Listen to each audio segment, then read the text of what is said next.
The Queen and the Duke of Edinburgh have spent the day here in the north on the latest leg of their Diamond Jubilee tour. Thousands of people turned out to greet the royal couple, whose busy schedule of engagements took them to Tyneside, Wearside and Teesside. The Queen arrived at the port of Sunderland by yacht before heading north to officially open the new Tyne Tunnel. Her cavalcade then proceeded to Gateshead International Stadium, where she met hundreds of children at a jamboree. Her Majesty lunched on locally sourced roast beef at Durham Castle before her final engagement of the day at the Tees Barrage in Stockton. From where Stuart Wincup joins us live now. Stuart. Well, Carol, this is the closest I got to royalty, a chance to walk up the royal carpet, note the blue instead of the traditional red. Now, the crowds may have gone, but the bigger job of clearing up is underway. They're expected to be here for a couple of hours. Just let's show you the chairs. You'll note that the Queen and Prince Philip were the only ones who didn't need a name tag. They also got the benefit of some comfy places to rest their arms now, and they deserve it after the whistle-stop tour they've had of our region. We've had reporters and cameras all about this. First report from Wearside comes from Peter Harris.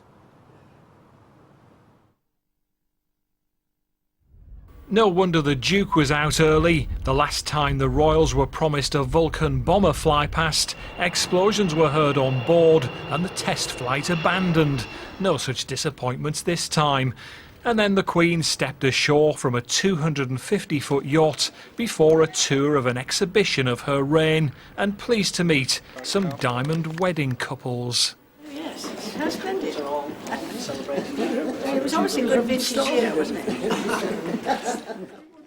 It means a lot because I never ever thought I could have been invited to a thing like this. No, it's absolutely marvellous. This had taken months to put together. It was a little bit nerve-wracking. We were more excited than the children were. We were jumping up and down in the tent and the children were just like, it's just the Queen. They didn't seem that bothered really, to be honest. But no, we were all really excited. It was a good atmosphere. She's lovely and she has really twinkly eyes. That's what we noticed. And how was Prince Philip this morning? He was all right. He was just bumbling along behind her, just really friendly, chatting away just about the food and stuff. Great.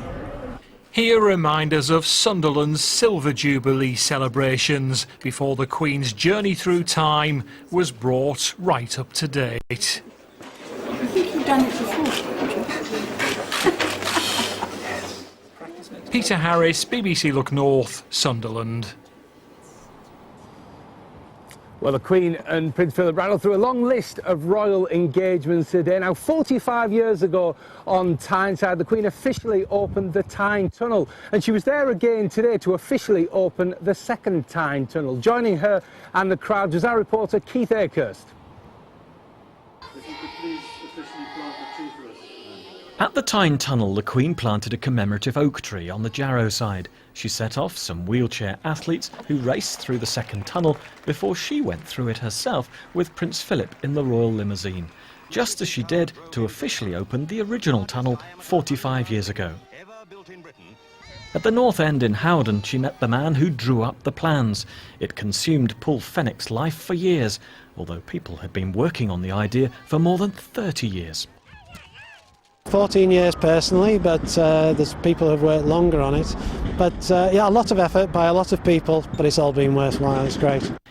In officially opening the second tunnel, the Queen reminded people of the ceremony in 1967 and what an improvement the new tunnel has made. Time once lost to traffic jams can now be spent with family and friends. You can all be proud of a job well done. I now have pleasure in declaring open Tyne Tunnel Two. For the crowd, it was a thrilling experience. It's a big day for us. First time, nervous as well. Yeah, excited. A one-off, isn't it? I've never ever seen it happen before. But one Tyne Tunnel officer had seen it before. I was here standing on the bridge at the south side when Her Majesty came and opened the first one in 1967. My little short trousers waving my little flag with my mother. And to see the Queen again all these years later? She hasn't changed. Doesn't age. Keith Akehurst, BBC Look North, Tyne Tunnel. Well, one of the things we've seen in all the venues today is the excitement from the children. Those children lucky enough have been selected to get a chance to see the Queen, and that's something we've seen. They were the most enthusiastic flag wavers, the greatest shouters in all the venues that we've seen. Now in Tyne and Wear, school children there performed a special song for the Queen and Prince Philip. Shurin Asaga says this report from Gateshead International Stadium.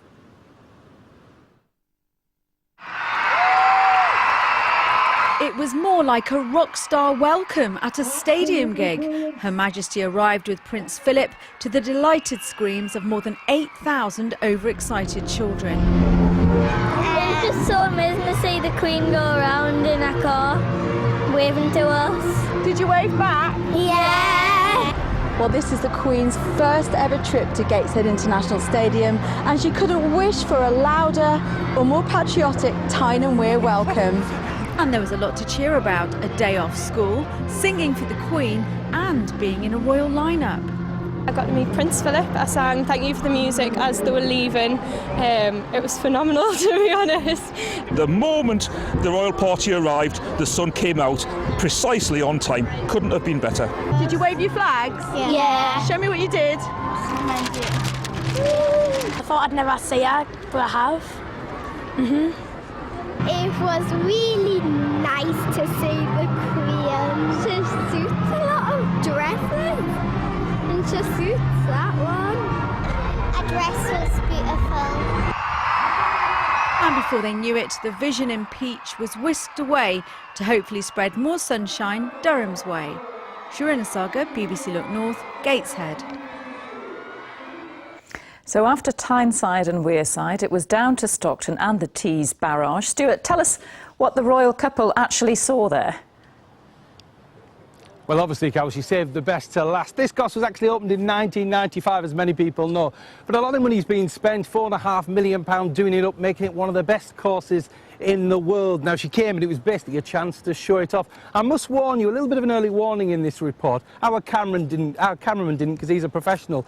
But a lot of the thousands of people jumped when it gets to this point, when the Queen pressed the magic red button.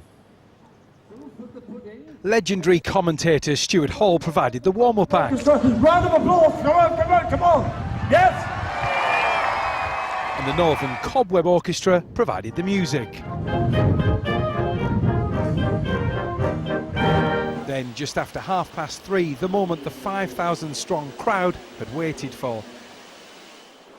7-year-old Bethany Hayes from Stockton said her parents didn't believe her when she told them her teacher had picked her name out of a hat to meet the Queen.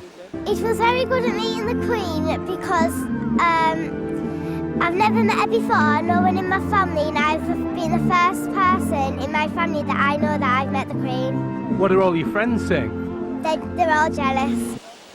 Then the official job. The button pressed, the gates opened, and prepare for the explosions. 90,000 gallons of water raced down the course, carrying canoeists and kayakers. As you can imagine, it's kind of nerves and tension beforehand because there's so much planning has gone into this over the weeks and months. You just want it to be right, don't you? And above all else, we wanted the weather to be good. And I can't believe it. This week we actually got good weather. The event has gone perfectly from start to finish. And I can say that now because I don't have to touch wood. It's actually happened. It was great. The unveiling of the plaque was greeted with flares as the crowd cheered, rounding off a special day. The day thousands of Teesiders, young and old, met the Queen. And this was what it was all about, shining in the sunshine, the plaque. This is what the people of Teesside have been left with, a memory of today's special visit. The job of clearing up continues now. I've got to admit, Carol, I kind of feel like that person at the wedding late on. The crowd's gone and it's only the last stragglers who remain. But it has been a fantastic day, one that everyone will remember for a long time. Back to you, Carol. Thank you. It does look wonderful. And you can see reports and pictures of the Queen's visit to the North East on our websites. The details are on your screens right now.